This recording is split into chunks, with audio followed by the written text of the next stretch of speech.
여러분 안녕하십니까? 포항 MBC 뉴스입니다. 경주 관광객이 들쭉날쭉하고 있습니다. 빅데이터로 분석해보니 연간 관광객이 4천여만 명으로 종전 방법보다 4배 가까이 늘어났습니다. 다른 지역에 비해 20대 소비와 야간 소비가 상대적으로 적은 것으로 파악됐습니다. 빅데이터로 분석한 경주 관광객과 소비 형태를 김철승 기자가 보도합니다. 관광 정책을 수립하는 데 가장 중요한 것은 관광객 수입니다.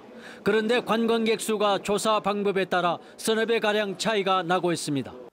종전 방식으로 집계한 지난해 경주 관광객은 1260만 명, 통신사를 기반으로 한 유동인구는 4천여만 명이나 됐습니다.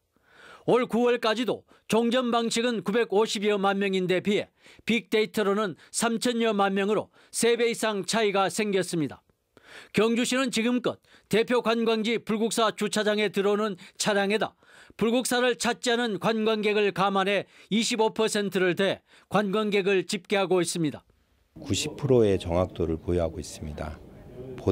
무엇보다 중요한 것은 저희가 일주일 단위로 데이터를 나오기 때문에 정책에 즉시 반영할 수 있는 아주 효과적인 수단으로 생각합니다. 또 카드 사용 데이터를 근거로 한 숙박과 음식, 레저, 관광 등 4대 지출은 지난해 5,300여억 원으로 추산됐습니다. 특징적인 것은 남성이 전체 소비의 67.7%를, 연령대별로는 40, 50대가 절반 이상을 차지한 가운데 20대 소비가 상대적으로 낮았습니다. 20대층의 방문객이 높으나 실질적인 소비는 그렇게 크지 않습니다. 그래서 향후에 20대가 선호할 수 있는 콘텐츠 개발이 중요할 것 같습니다. 또 강릉 등 다른 도시와 비교해 오후 6시 이후 지출이 상대적으로 낮아 야간에 즐길 거리가 부족한 것으로 분석됐습니다. 이분들의 소비 패턴이라든가 여러 관광 행태에 대해서 상세하게 분석을 해서 우리 경주의 관광 발전 산업을 위해서 잘 유용하게 활용할 계획입니다. 훨씬 과학적인 방법으로 관광 정보가 파악된 만큼 이를 정책에 반영해 성과를 내는 것에 행정력이 모아지길 기대합니다. MBC 뉴스 김철승입니다. 경주시의회는 오늘 제238회 제2차 정례회를 개회하고 다음 달 21일까지 내년도 예산안 심사와 주요 조례안을 처리합니다. 정례회 기간 동안 의회는 경주시가 제출한 내년도 1조 2,750억 원 규모의 예산안과 제2회 추경 예산을 심사하고 경주시민 원탁회의 운영 조례안 등 각종 조례안과 내년도 기금 운용 계획안을 심의 의결합니다. 국토연구원이 지역 경제 활성화를 위해 경상북도와 울산광역시가 함께 추진해야 하는 사업들을 연구해 오늘 포항 테크노파크에서 연구 용역 2차 중간보고회를 열었습니다.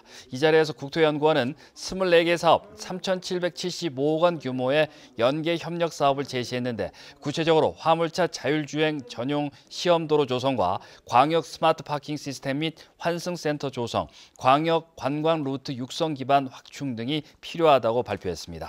경상북도는 포항, 경주 등 해당 지자체 및 연구기관과 추후 협의를 거쳐 올 연말까지 최종 용역을 완료하고 이번에 발굴된 사업은 국비 예산을 확보해 적극 시행할 계획입니다.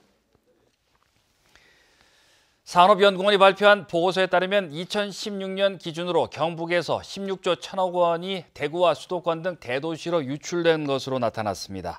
근로자의 근무지는 경북이지만 주거지는 대구와 수도권 등 다른 도시에 있어 소득이 지역에서 빠져나가는 경우와 공장은 경북이지만 본사가 수도권에 있어 수익이 빠져나가는 경우가 포함됩니다.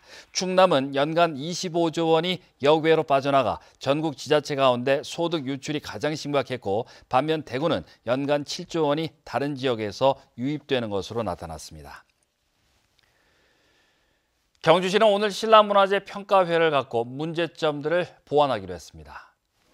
경주시는 관람객이 33만여 명으로 2년 전보다 61%가 늘어났고 첨성대 축조를 스토리텔링화한 것은 의미가 있다고 분석했습니다. 반면 주차 공간과 참여 프로그램이 부족하고 체험 부스 운영과 선덕 여왕 행차 때의 의상 고증 등은 미흡했다고 평가했습니다. 이와 함께 화랑 씨름 대회와 궁도 등 스포츠 경기와 학술 대회는 별도로 진행하는 것이 필요하고 풍물 경연 대회는 확대하는 것이 바람직하다고 분석했습니다. 정부의 탈원전 에너지 정책에 대응하기 위해 경주시 원전 범시민대책위원회가 출범했습니다. 대책위는 경주시의회와 학계, 시민단체 등 29명의 위원으로 구성됐고 앞으로 경주시의 원전 정책에 대한 자문과 정책 대안을 담당하게 됩니다. 특히 원전 내 보관 중인 사용 해결료와 관련한 지방세법 개정과 원전 피해 지역 지원에 관한 특별법 제정도 추진할 계획입니다. 태풍 콩네이로 주택과 농경지 침수 피해를 입은 영덕군 영해면 괴시 벌영지구가 전국 5개 재해위험지역 시범사업지에 선정됐습니다. 이에 따라 영덕군은 200억 원을 투입해 배수 펌프장 2곳을 설치하고 4km의 하천과 5km의 우수관로를 정비할 예정입니다. 풍수의 위험 생활권 종합정비사업은 행정안전부와 국토교통부, 환경부의 협업사업으로 부처별로 추진할 때보다 50억 원의 예산과 사업 기간이 절감되는 효과가 있습니다. 이상으로 포항 MBC 뉴스를 마칩니다. 고맙습니다.